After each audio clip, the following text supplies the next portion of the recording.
Bonjour les petits enfants, comment allez-vous, ça va? Aujourd'hui on va commencer une nouvelle histoire qui s'appelle La Belle et la Bête. La Belle et la Bête.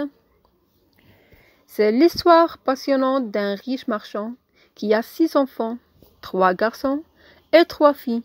La préférée du père se nomme Belle, sa Benjamine. Belle n'est pas seulement aussi belle que son nom, mais également très gentille et très affectueuse.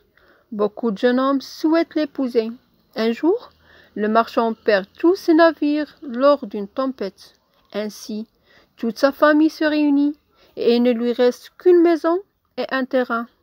Le père et ses enfants commencent à travailler durement dans le champ pour subvenir aux besoins de leur famille. Belle fait tous les travaux ménagères avec grand plaisir et s'occupe même du potager. Le marchand et sa famille vivent ainsi pauvrement jusqu'au jour où ce dernier entend dire qu'un de ses navires a échappé à la tempête et réussit à atteindre la côte. Il va à la ville pour récupérer tout ce qu'il peut. Sur le chemin de retour, il s'égare. Soudain, il voit un grand château. Comme il est tard, il décide d'y passer la nuit. À l'intérieur du château, il voit une table remplie de plats délicieux. Tout content, il mange à sa faim, puis il s'endort. Le lendemain matin, le marchand fait une promenade dans le jardin du château et voit de jolies roses. Elle pense en prendre quelques-unes pour sa fille, Belle. Juste au moment où elle s'apprête à cueillir la première rose, il entend un rugissement puissant. Une bête horrible se présente devant lui et lui dit « Vous, créature ingrate, je vous ai donné de la nourriture et un abri. Si vous détruisez mon jardin, je vous taquerai. » Et la bête furieuse se met à crier de plus en plus fort. Le marchand a très peur et pense que sa mort est arrivée. Soudain, la bête dit « Je vous pardonnerai seulement si une de vos filles venait vivre avec moi. » Le marchand le lui promet.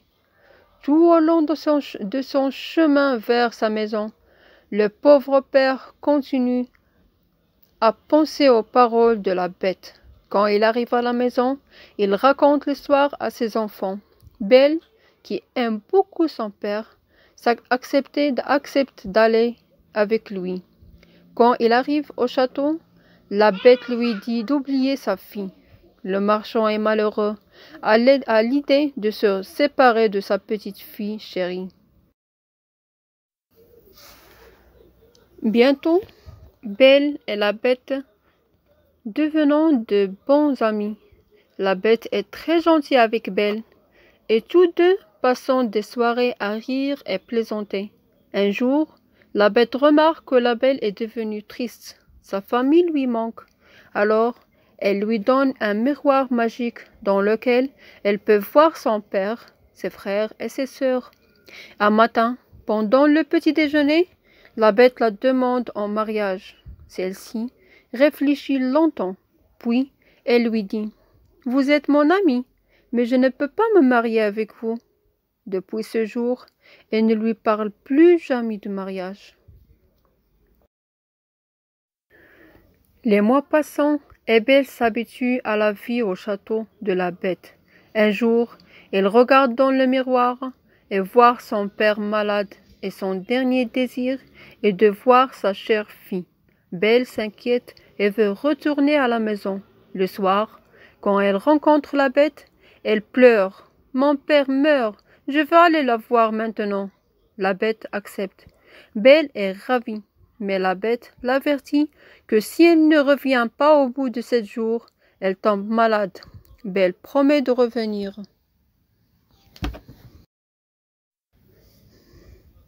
Quand Belle arrive à la maison, c'est la grande joie. Peu à peu, le père se rétablit.